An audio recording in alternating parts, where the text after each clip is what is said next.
Hello everyone, welcome back to the R&J Fix channel. I'm R. And I'm Jay. Today we will be replacing the three types of filters in a Frigidaire gallery. The types of filters are the water filter, the air filter, and 2 produce packs. Alright, let's get started. This is a no tools job, and we'll start with the air filter. So as Jay said, we're going to start with the air filter. Now what you may notice is that the refrigerator is empty. We took all the food and shelves out in order to make it easier for us to film. It also tells you that my wife is not home because we emptied the refrigerator on the dining room table. In this machine and many others, the air filter is behind this panel right here. Now with Frigidaire, I've seen a couple of different ways that they handle the air filter. One model has the air filter mounted here on the side. There's a little flip door. The air filter slides out and a new one goes in. There's also another model that has a little bit more of a tower arrangement here, and you actually grab the filter with your 2 fingers, the cover with your 2 fingers, and you pull it out. And that filter then is on the back of the machine. You take it out. This one is a little bit different. The way that this one comes out is you actually grab the top of the filter housing and pull it out and down. Then you lift. Now essentially what we did was we lifted these pins right here and here out of these slots. So that's just something to be careful of. You don't want to just yank it forward because you could break these pins off. And in this machine, as Jay is showing you, the filter is actually attached to the cover. So here's our filter cover. I like to put it face down on a countertop or some work surface. It looks like it's held in by about 1,000,000 pins, but the reality is it's only held in by these 2 center snaps right here. So what I do is I grab one corner and then I gently squeeze those center pins and lift it out. Then I take my new filter. This is something that we throw away. I get my new filter and I'm going to snap that in. Now the new filter, it doesn't make a difference which way it goes in. They're interchangeable whether it's upside down or front side up. All you do is hook that in, center snaps, drop it down, snap it in, and this is ready to go. We're now going to put it back in the machine. Okay, so now we're going to put our filter back in. This is actually an assembly now. It's the filter cover with the actual filter. And what we're going to do to put this in is we're going to take these 2 pins and we're going to line them into these 2 receivers and then snap it back. And while you have it, it's obvious which way it goes so that the letters are facing up. So we're essentially going to take the pins, drop them in, and give it a snap back. And when you hear that snap, you know you're locked in. As Jay mentioned when we started, there are also 2 produce packs in this machine. And there's 2 because there's 1 in each crisper drawer. The idea of the produce packs is that they absorb ethylene gas, which the produce gives off as they're ripening, and it helps to keep the food fresher a little bit longer. Now we took the drawer out to help with the demonstration, but you don't need to do that. All this is a cover, which is here on the inside of the drawer, held in by these 2 snap tabs. So what we do to get it out, and this is why you can do it in the machine, is simply grab the side, put your finger right in here, give it a yank, and pull it out. And now what happens is you have your freshness pack. We're going to take that out.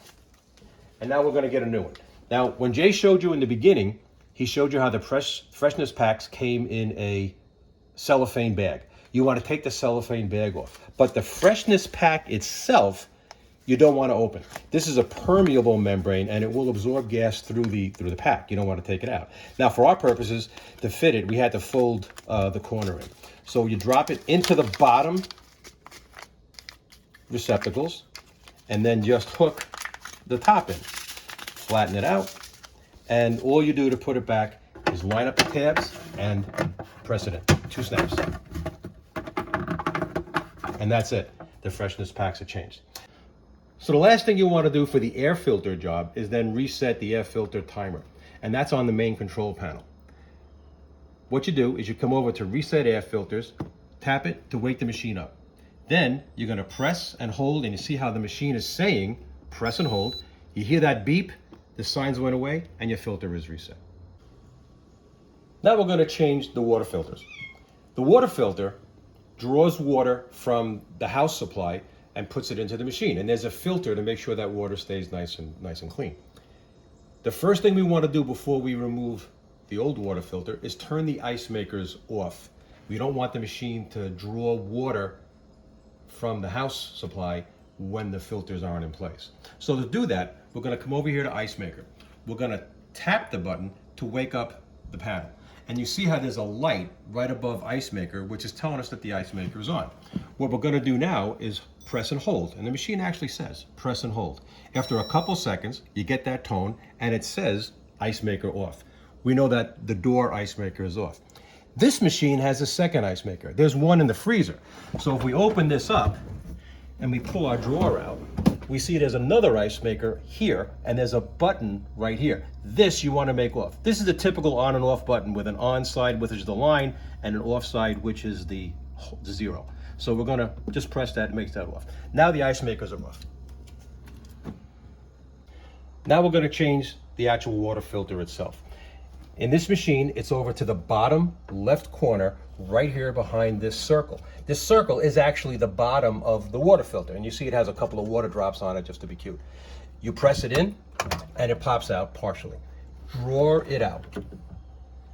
Now we're going to take that, and we're going to get a new filter. Now, we have our new filter.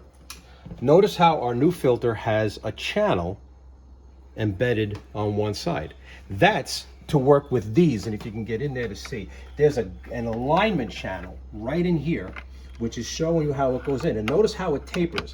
So what happens is you put that channel that's on the filter down in here, push it in. As you go back, it centers and it goes in with a click. And I'm going to show you that now. So we take our filter, we have our channel, we have our alignment guide, we put them together, we press it in, and then snap it. You heard it snap, and the fact that it's flush is telling us that it is seated the way it's supposed to be without leaks. So the last step of our job is to first reset the water filter timer, which is right here. So just like the air filter, press it to wake up, and then press and hold. It actually says, again, press and hold. And you hear the timer go off, tells you that the filter has been reset. And then, of course, we want to turn our ice makers back on. This one, just like we did before, we're going to press the paddle to wake it up. And you notice how there's no light on right now, like we saw before. And now we're going to press and hold. Just what the panel says. We hear the tone, and notice how the little note that said ice maker off is now gone. It tells us that our ice maker is back on. If you wish to turn the refrigerator freezer ice maker back on, go back in and just throw the black switch over to the other side. That's it. This job should be done about every 6 months. Change all 4 filters, 3 kinds, but 4 filters. Change all 4 every 6 months. And that's what the manufacturer recommends. And it seems to work out pretty well for us too. Awesome, guys. So, just one last top tip when you're opening the freezer drawer. Just watch out for cats. Thank you so much for joining us, guys. Leave a like if you enjoyed it, maybe subscribe, and we'll see you soon.